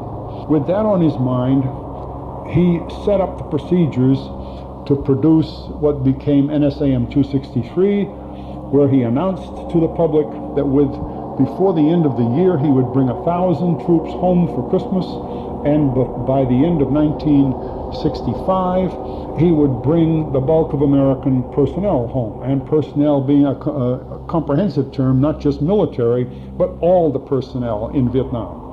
It just happens that I worked on that paper with General Krulak and his staff, and I have no question about the significance of the words in that paper, because we were instructed by the White House to see that this was clear, that 1,000 men will be home by the end of '63, and the bulk of American personnel by the end of '65. Kennedy was removing us from Vietnam, and that hit like a bolt of lightning.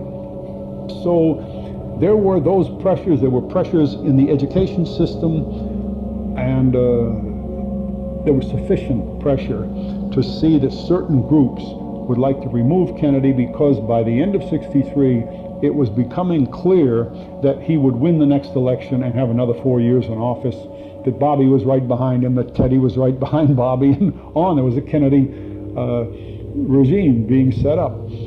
I think that pressure is what caused his death, because it is that kind of pressure that could very easily weld itself together into an assassination program, where the assassination was relayed on in a professional manner, as they are done in coups d'etats around the world, where the hitmen are professionals, they are covered by the local police and removed from the scene, and they're gone, and then nobody knows who did it, and they never find out about it. That's the way Kennedy was killed, and those are the reasons for which he was killed.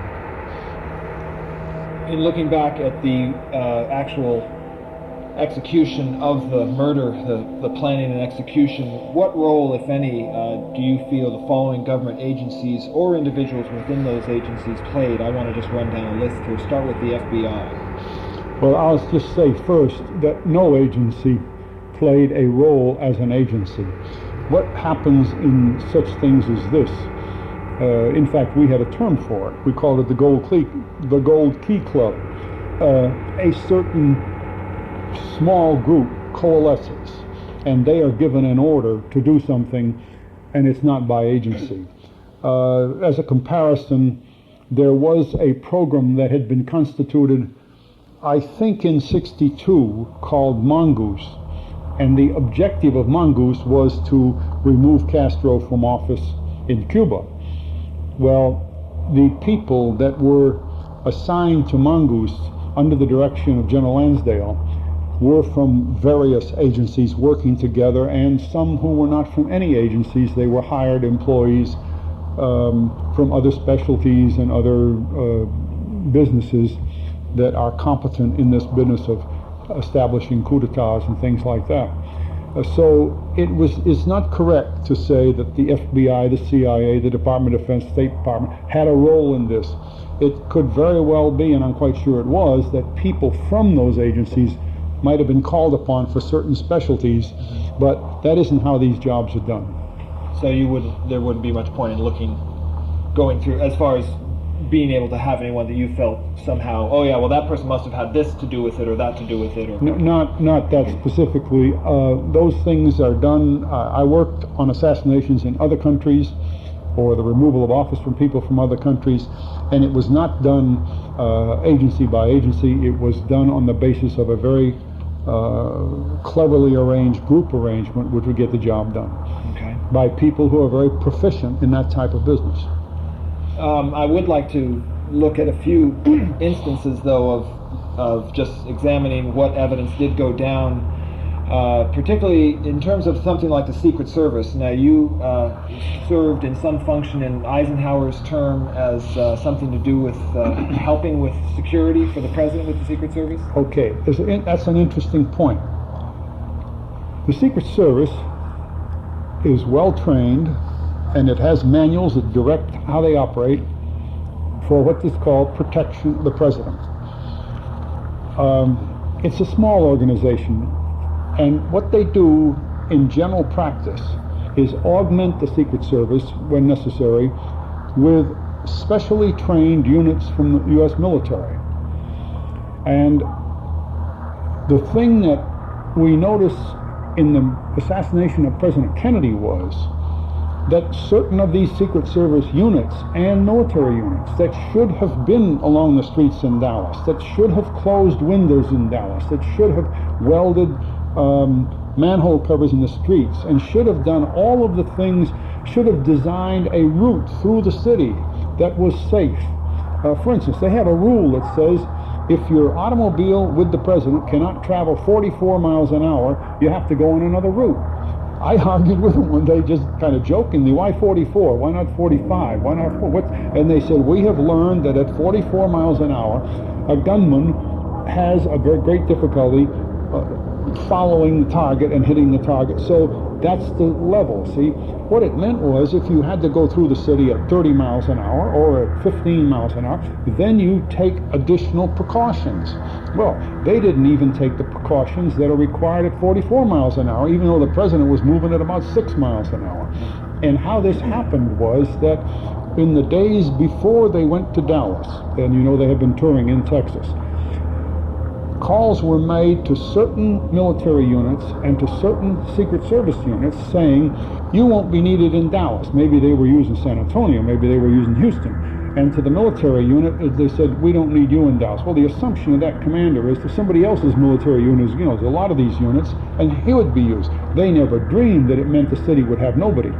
And as you know from the record, there was no Secret Service and no military men of this, with this training in the Dealey Plaza area. The evidence of it is the photographs. One of the first things the Secret Service would do in a place like the Dealey Plaza area where high buildings look down over the road is they would close all the windows and seal them. Put a seal on it that says to anyone working in the building, do not open the window. Then you say, yes, but how are you going to control maybe hundreds of people? It's not hard. You put a man on the roof with a radio.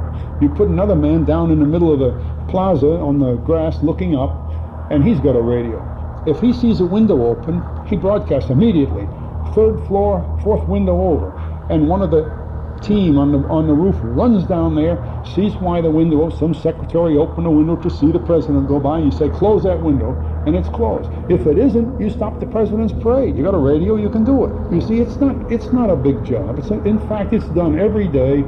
I went to Mexico City with the people that were sent to protect President Eisenhower in Mexico City, and you'd think, my word, we can't get the president through here safely, but we do. There's no problem if you do the job. What happened to the Secret Service was not that the Secret Service didn't do the job, they weren't asked to do the job. They were told, your unit isn't needed, you can go home, and then they didn't tell anybody to do it. Very, very clever planning, because it would make it seem as though the Secret Service didn't do their job. It wasn't their fault, see? Or that the Army, I have talked to the Army commander involved, and he didn't know that there wasn't going to be the other Army unit there. He thought if his unit isn't needed, the other one will be there, see? And it's very hard for those people to, it's like if you go out in the woods with a hunting dog, and all of a sudden the dog sees a pheasant and he starts running, you say no. The dog's trained to go he wants to go for the pheasant. See, you have a hard job stopping him. This is his job.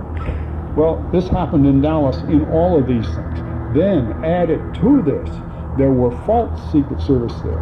Many, many witnesses who were on the ground in Dallas said something like, I was taking pictures, and a man who showed me the credentials of Secret Service took my camera and removed the film.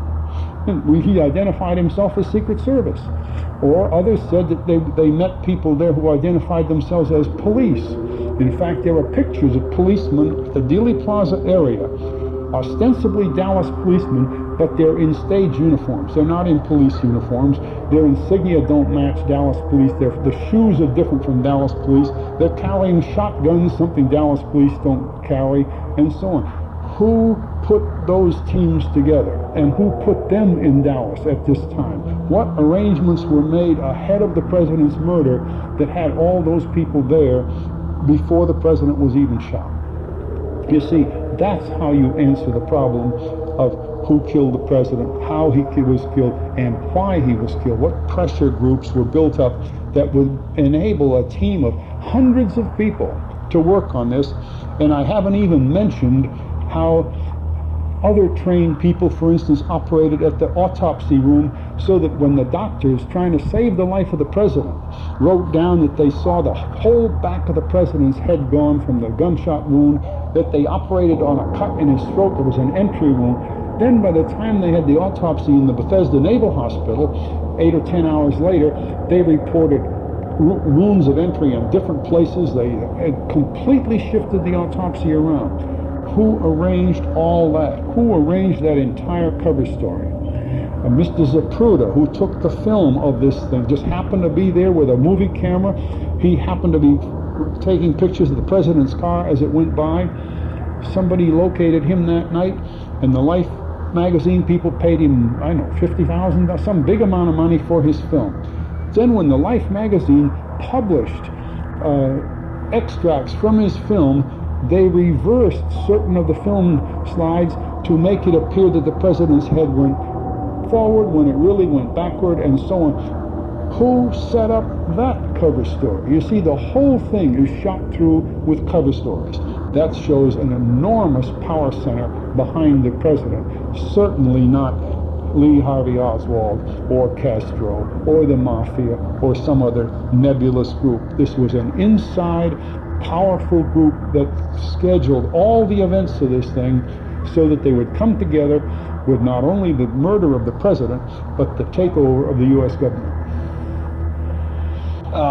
In some of the writings you've done, which are being compiled currently into a book called The Saigon Solution, about the CIA involvement in Indochina and, in effect, climaxing with the assassination of Kennedy, you write about aspects of this security being so lax in Dealey Plaza, no one being on the buildings and none of the windows being closed, and all of the airtight procedures that they had developed as an agency, the Secret Service, since they had been formed in the 1903 or whatever after McKinley's assassination, and none of those things being followed that day, which then recently I was reading Jim Garrison's new book on the Trail of the Assassins, where he lays out evidence of the parade route map on the front page of the Dallas Morning News that morning, November 22nd, showing the parade going straight down Main Street, never indicating any turn onto Houston or then another turn onto Elm.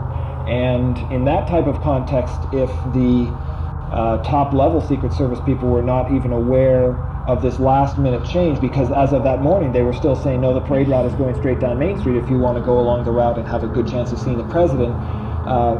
What is your sense of how the Secret Service, or who was somehow involved in this monumental setting up of the ambush site by rerouting a last-minute change in the parade route to accommodate this absolutely essential place to get the car to go slow enough to get a shot? That's a very important detail that Jim Garrison has pointed out, because the Secret Service, along with its military assistance, studies the route that the president will travel over in any city, not just Dallas, any city, for at least 90 days ahead of time. They study all the idiosyncrasies of that bit of the city, you know, where people could be hidden on a roof, what windows, what angle of fire they'd have from certain windows, what speed the car would be traveling at certain corners. And of course they try to reduce corners, they try to go perfectly straight, and that's what the map in the paper showed, a straight route right through the city. Well, it is not Secret Service policy to change a route at the last minute. They've done too much work. If something comes up that causes them to want to change a route at the last minute, they're more apt to change the president's trip entirely, not even have him stop there. They did that just before the trip to Dallas. It was either a trip to Chicago or a trip to Miami, where they had some problem, and the public was told that President Kennedy was suffering from a severe cold and could not make the trip. Well, the Secret Service isn't going to put him in a position where he's doing something counter to their own best regulations, and they have very thorough regulations. They can keep the president alive. So the fact that the parade route was changed even after, apparently, after the Dallas News had been told what the route was, and after they printed a major map, what was it, about 5/6 of the front page. It was an enormous map on the front page of the paper, and then the route was changed in spite of that, is simply underscoring our evidence that elements within the structure of the government at a very high level were able to get such things as that route change, despite the fact they had told, for instance, the Dallas News very shortly before the parade that he was going to be on a certain route. Now, the important thing there is that if the Dallas News knew that, the Dallas Police knew that, the Dallas Sheriff's Office knew that, the Secret Service knew that, the military people working on the deal knew that, everybody else knew that the route was one. And then all of a sudden, when he made this drastic change around the triangle there, and the car slowed to 4 or 5 miles an hour, it was a shock to all of these people there. And yet, what is really amazing is you don't hear any of these people talking about that. And maybe hundreds of them were on duty that day and found that their jobs were totally ignored as the car went off on its own somewhere else. And yet, there's been no word from them. They've been covered up totally. You see, it works both ways. The place was left vacant of its normal guard, of its normal observation and all that sort of thing. And then the men that were there and saw this happen had been kept from speaking about that ever since. I don't know the witness of any man from the Secret Service or any other place that tries to explain why that change was made. They just leave it hanging in the air like that as though, well, there's something we can't account for. It's part of the crime, just like everything else. And Garrison is right to point that out. Which there's other discrepancies as well in terms of seeing that somehow there must have been a lot of people who did sense a different parade route, because of course there was a great throng of people right at the corner of Houston and Elm. Zapruder was up on the purple. But the streets were very close. It was a small triangle, and the fact, as you noticed in some of the pictures taken, the people who had been on Main Street were walking across the grass over to the other street. Really, it was not that kind of a problem from the viewer's point of view. What it was is it put the president at a very slow speed, making corners that he should not have been making, and right under the guns, and I say guns on purpose, that had been placed there to kill him. And it was an absolute ambush, if ever I saw one, a real Wild West ambush.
President Anderson, members of the faculty, Board of Trustees, distinguished guests,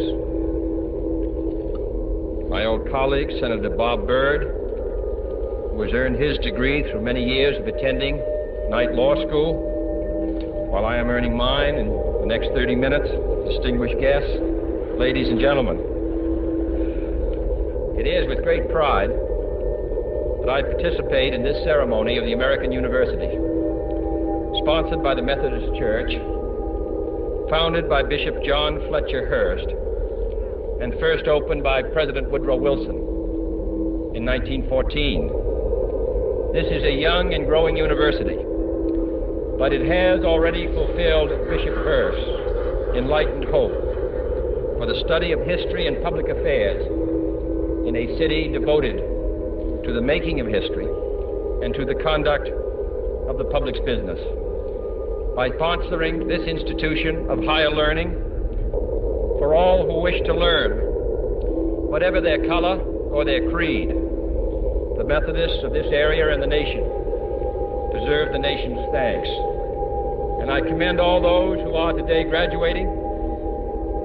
Professor Woodrow Wilson once said that every man sent out from a university should be a man of his nation as well as a man of his time. And I'm confident that the men and women who carry the honor of graduating from this institution will continue to give from their lives, from their talents, a high measure of public service and public support. There are few earthly things more beautiful than a university, wrote John Masefield in his tribute to English universities, and his words are equally true today. He did not refer to towers or to campuses. He admired the splendid beauty of a university because it was, he said, a place where those who hate ignorance may strive to know, where those who perceive truth may strive to make others see. I have therefore chosen this time and place to discuss a topic on which ignorance too often abounds, and the truth too rarely perceived, and that is the most important topic on earth: peace. What kind of a peace do I mean, and what kind of a peace do we seek? Not a Pax Americana, enforced on the world by American weapons of war. Not the peace of the grave or the security of the slave. I am talking about genuine peace, the kind of peace that makes life on earth worth living, the kind that enables men and nations to grow and to hope and build a better life for their children. Not merely peace for Americans, but peace for all men and women. Not merely peace in our time, but peace in all time. I speak of peace because of the new face of war. Total war makes no sense in an age where great powers can maintain large and relatively invulnerable nuclear forces and refuse to surrender without resort to those forces.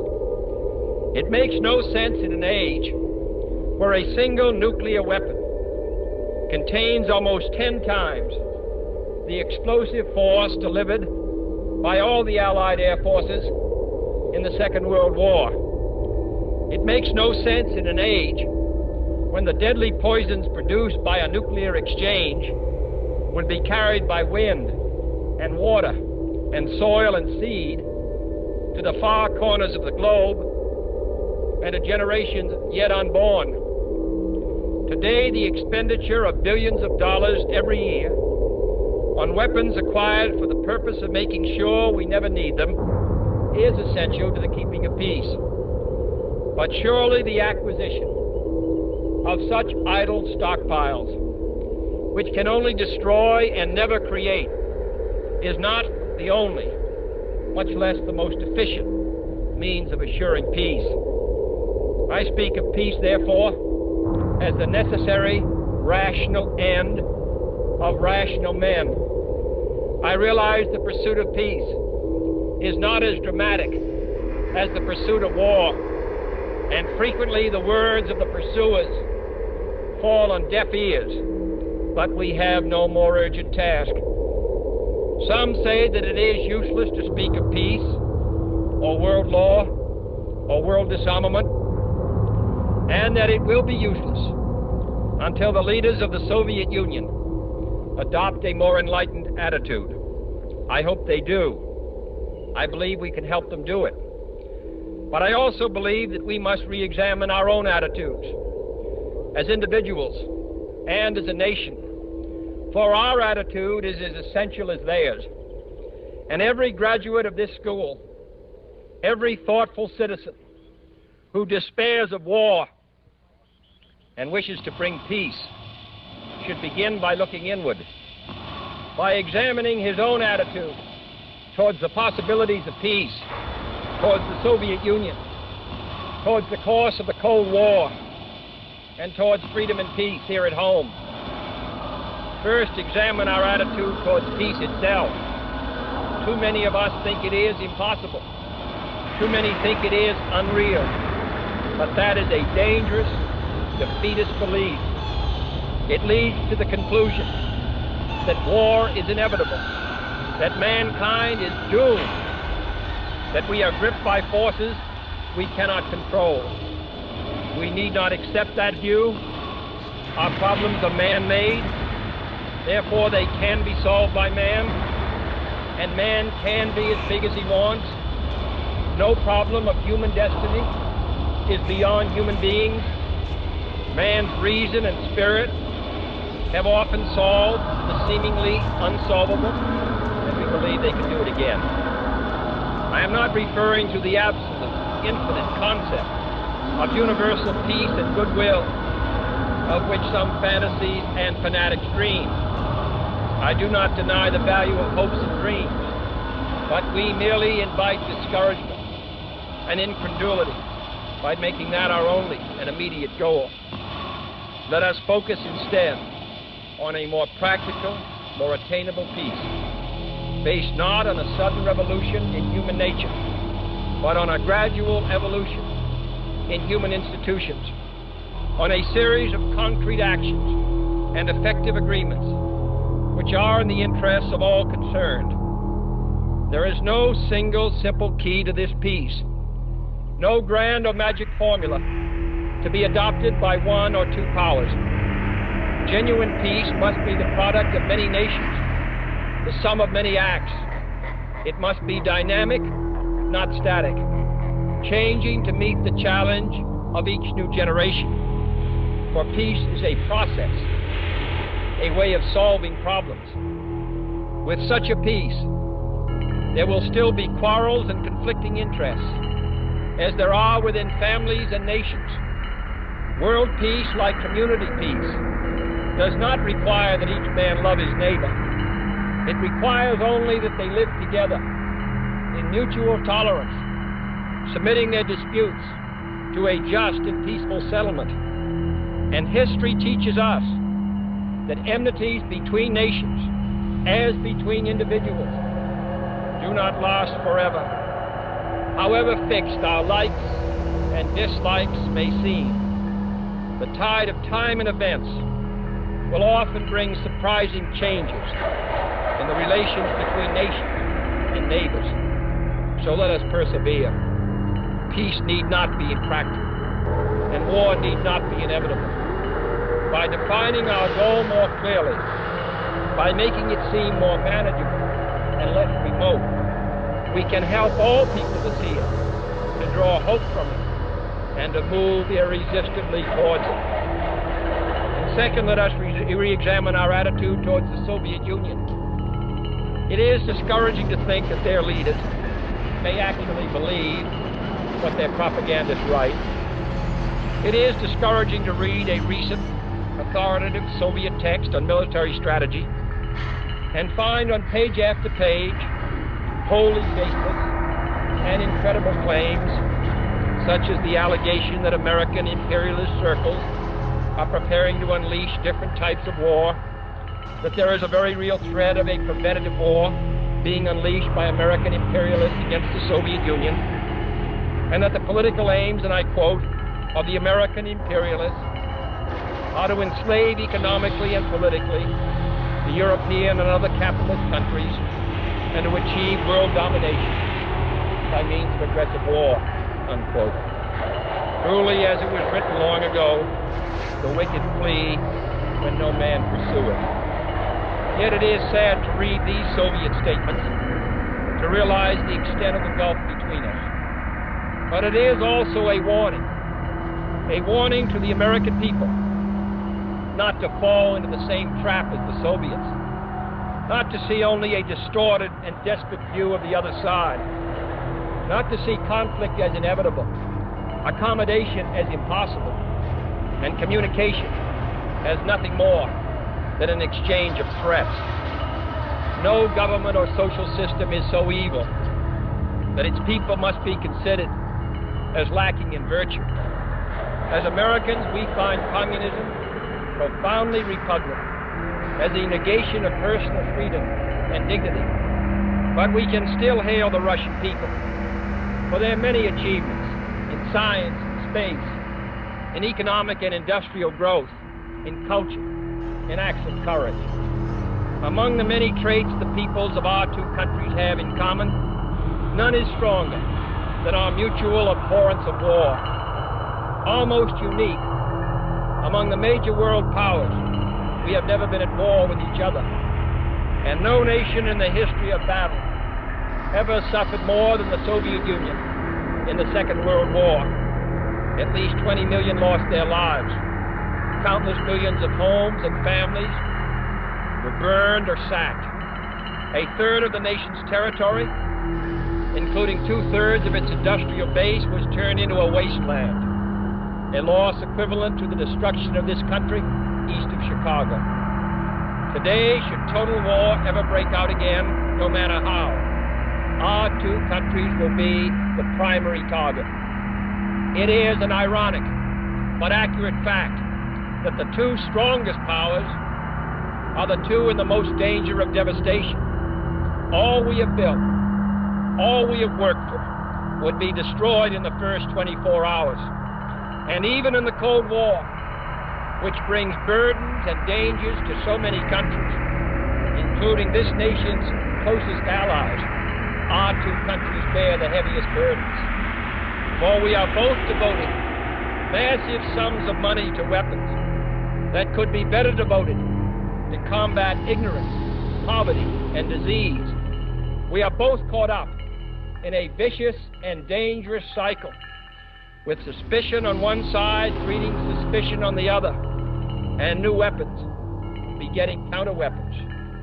In short, both the United States and its allies, and the Soviet Union and its allies, have a mutually deep interest in a just and genuine peace and in halting the arms race. Agreements to this end are in the interests of the Soviet Union as well as ours, and even the most hostile nations can be relied upon to accept and keep those treaty obligations, and only those treaty obligations, which are in their own interest. So let us not be blind to our differences, but let us also direct attention to our common interests and the means by which those differences can be resolved. And if we cannot end now our differences, at least we can help make the world safe for diversity. For in the final analysis, our most basic common link is that we all inhabit this small planet. We all breathe the same air. We all cherish our children's futures, and we are all mortal. Third, let us re-examine our attitude towards the Cold War, remembering we're not engaged in a debate, seeking to pile up debating points. We are not here distributing blame or pointing the finger of judgment. We must deal with the world as it is, and not as it might have been, had the history of the last 18 years been different. We must therefore persevere in the search for peace, in the hope that constructive changes within the communist bloc might bring within reach solutions which now seem beyond us. We must conduct our affairs in such a way that it becomes in the communist interest to agree on a genuine peace, and above all, while defending our own vital interests. Nuclear powers must avert those confrontations which bring an adversary to a choice of either a humiliating retreat or a nuclear war. To adopt that kind of course in the nuclear age would be evidence only of the bankruptcy of our policy or of a collective death wish for the world. To secure these ends, America's weapons are non-provocative, carefully controlled, designed to deter, and capable of selective use. Our military forces are committed to peace and disciplined in self-restraint. Our diplomats are instructed to avoid unnecessary irritants and purely rhetorical hostility, for we can seek a relaxation of tension without relaxing our guard. And for our part, we do not need to use threats to prove we are resolute. We do not need to jam foreign broadcasts out of fear our faith will be eroded. We are unwilling to impose our system on any unwilling people, but we are willing and able to engage in peaceful competition with any people on earth. Meanwhile, we seek to strengthen the United Nations to help solve its financial problems, to make it a more effective instrument for peace, to develop it into a genuine world security system, a system capable of resolving disputes on the basis of law, of ensuring the security of the large and the small, and of creating conditions under which arms can finally be abolished. At the same time, we seek to keep peace inside the non-communist world, where many nations, all of them our friends, are divided over issues which weaken Western unity, which invite communist intervention, or which threaten to erupt into war. Our efforts in West New Guinea, in the Congo, in the Middle East, and the Indian subcontinent have been persistent and patient, despite criticism from both sides. We have also tried to set an example for others by seeking to adjust small but significant differences with our own closest neighbors in Mexico and Canada. Speaking of other nations, I wish to make one point clear. We are bound to many nations by alliances. These alliances exist because our concern and theirs substantially overlap. Our commitment to defend Western Europe and West Berlin, for example, stands undiminished because of the identity of our vital interests. The United States will make no deal with the Soviet Union at the expense of other nations and other peoples, not merely because they are our partners, but also because their interests and ours converge. Our interests converge, however, not only in defending the frontiers of freedom, but in pursuing the paths of peace. It is our hope and the purpose of Allied policy to convince the Soviet Union that she too should let each nation choose its own future, so long as that choice does not interfere with the choices of others. The communist drive to impose their political and economic system on others is the primary cause of world tension today. For there can be no doubt that if all nations could refrain from interfering in the self-determination of others, the peace would be much more assured. This will require a new effort to achieve world law, a new context for world discussions. It will require increased understanding between the Soviets and ourselves. An increased understanding will require increased contact and communication. One step in this direction is the proposed arrangement for a direct line between Moscow and Washington to avoid on each side the dangerous delays, misunderstandings, and misreadings of others' actions which might occur at a time of crisis. We have also been talking in Geneva about our first step measures of arms controls, designed to limit the intensity of the arms race and reduce the risk of accidental war. Our primary long-range interest in Geneva, however, is general and complete disarmament, designed to take place by stages, permitting parallel political developments to build the new institutions of peace which would take the place of arms. The pursuit of disarmament has been an effort of this government since the 1920s. It has been urgently sought by the past 3 administrations.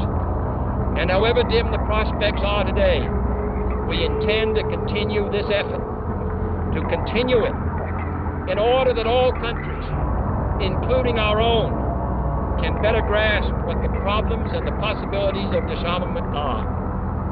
The only major area of these negotiations where the end is in sight, yet where a fresh start is badly needed, is in a treaty to outlaw nuclear tests. The conclusion of such a treaty, so near and yet so far, would check the spiraling arms race in one of its most dangerous areas. It would place the nuclear powers in a position to deal more effectively with one of the greatest hazards which man faces in 1963, the further spread of nuclear arms. It would increase our security. It would decrease the prospects of war. Surely this goal is sufficiently important to require our steady pursuit, yielding neither to the temptation to give up the whole effort or the temptation to give up our insistence on vital and responsible safeguards. I'm taking this opportunity, therefore, to announce 2 important decisions in this regard. First, Chairman Khrushchev, Prime Minister Macmillan, and I have agreed that high-level discussions will shortly begin in Moscow, looking towards early agreement on a comprehensive test ban treaty. Our hope must be tempered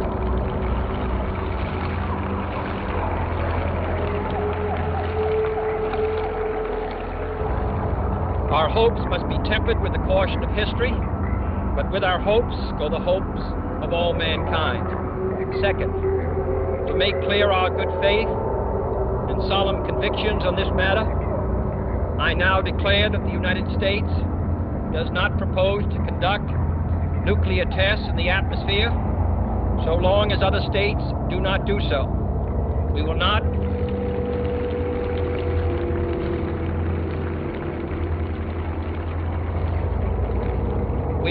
be the first to resume. Such a declaration is no substitute for a formal binding treaty, but I hope it will help us achieve one. Nor would such a treaty be a substitute for disarmament, but I hope it will help us achieve it.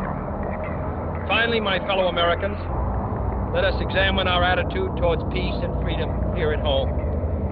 The quality and spirit of our own society must justify and support our efforts abroad. We must show it in the dedication of our own lives, as many of you who are graduating today will have an opportunity to do by serving without pay in the Peace Corps abroad or in the proposed National Service Corps here at home. But wherever we are, we must all, in our daily lives, live up to the age-old faith that peace and freedom walk together. In too many of our cities today, the peace is not secure because freedom is incomplete.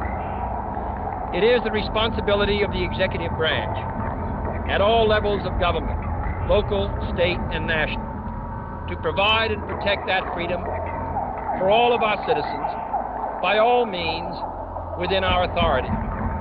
It is the responsibility of the legislative branch at all levels, wherever the authority is not now adequate, to make it adequate. And it is the responsibility of all citizens in all sections of this country to respect the rights of others and respect the law of the land. All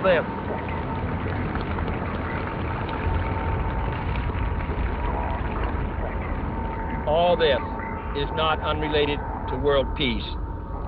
When a man's way please the Lord, the scriptures tell us, he maketh even his enemies to be at peace with him. And is not peace, in the last analysis, basically a matter of human rights? The right to live out our lives without fear of devastation, the right to breathe air as nature provided it, the right of future generations to a healthy existence. While we proceed to safeguard our national interests, let us also safeguard human interests. And the elimination of war and arms is clearly in the interests of both. No treaty, however much it may be to the advantage of all, however tightly it may be worded, can provide absolute security against the risks of deception and evasion. But it can, if it is sufficiently effective in its enforcement, and it is sufficiently in the interest of its signers, offer far more security and far fewer risks than an unabated, uncontrolled, unpredictable arms race. The United States, as the world knows, will never start a war. We do not want a war. We do not now expect a war. This generation of Americans has already had enough, more than enough, of war and hate and oppression.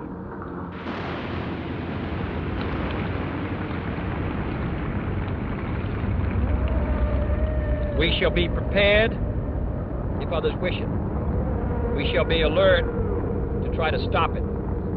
But we shall also do our part to build a world of peace where the weak are safe and the strong are just. We are not helpless before that task or hopeless of its success. Confident and unafraid, we must labor on, not towards a strategy of annihilation, but towards a strategy of peace.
On the investigation, the Democratic break-in thing, we're back in the problem area because the FBI is not under control because Gray doesn't exactly know how to control it.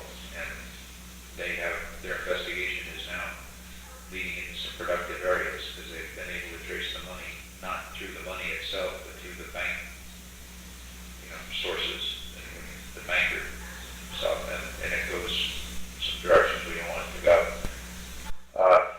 Also, there have been some things like an informant came in off the street to the FBI in Miami with a photographer who has a friend who's a photographer who developed some films for this guy Parker.